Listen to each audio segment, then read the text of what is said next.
আমরা জানি upper primary পরীক্ষাতে সায়েন্স এবং আর্টস বিভাগের জন্য 3টি সাবজেক্ট কমন: বাংলা, ইংলিশ আর শিশু মনস্তত্ত্ব। এই প্রত্যেকটা সাবজেক্টই 30টি করে কোশ্চেন থাকবে। প্রত্যেকটা কোশ্চেনের মান 30, অর্থাৎ টোটাল 90 নাম্বার। এখানে যদিও কোনো নেগেটিভ মার্ক নেই, কিন্তু মজার বিষয় এই 3টে সাবজেক্টই পেডাগজি থাকবে 15টা করে। তো যাই হোক, আমি এই ভিডিওতে বলবো এই চাইল্ড সাইকোলজি পেডাগজির জন্য কোন কোন বই পড়লে ভালো বা ফলো করা যেতে পারে। অবশ্য আপনি সেটা নাও করতে পারেন। আমার যেটা মনে হয়েছে আমি তার জন্য সেই অনুযায়ী কয়েকটি গ্রন্থের নাম আমি বলছি। প্রথমত জেনে নিই, এই যে চাইল্ড সাইকোলজি অ্যান্ড পেডাগজি যে লিখেছি, এখানে টোটাল 30টা কোশ্চেন থাকবে।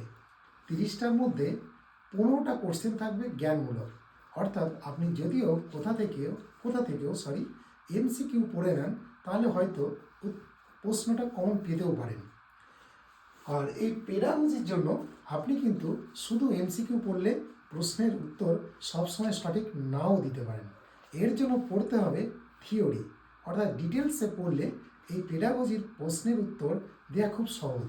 কারণ ডিটেলস না জানলে, থিওরি না জানলে পেডাগজির সব প্রশ্নের উত্তর দেওয়া সহজ নয়। তো যাই হোক, এই যে 15টা কোশ্চেন থাকবে, এই 15টা কোশ্চেনের জন্য আমি কয়েকটি গ্রন্থের একটি লিস্ট করেছি। এই লিস্টটা আমি বলছি।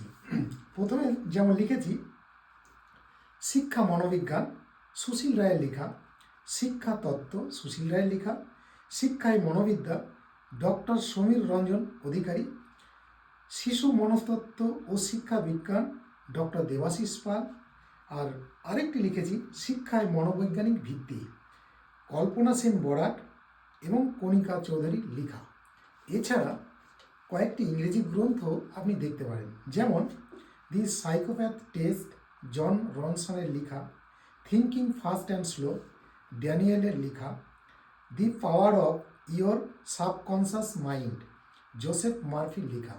এছাড়াও আপনি অন্যান্য বইও ফলো করতে পারেন, কোনো সমস্যা নেই, কিন্তু থিওরিটা ডিটেলস পড়াই ভালো। এই থিওরি ডিটেলস পড়লে আপনার এই পেডাগজি 15টা কোর্সে নিয়ে আশা করি কোনো সমস্যা হবে না।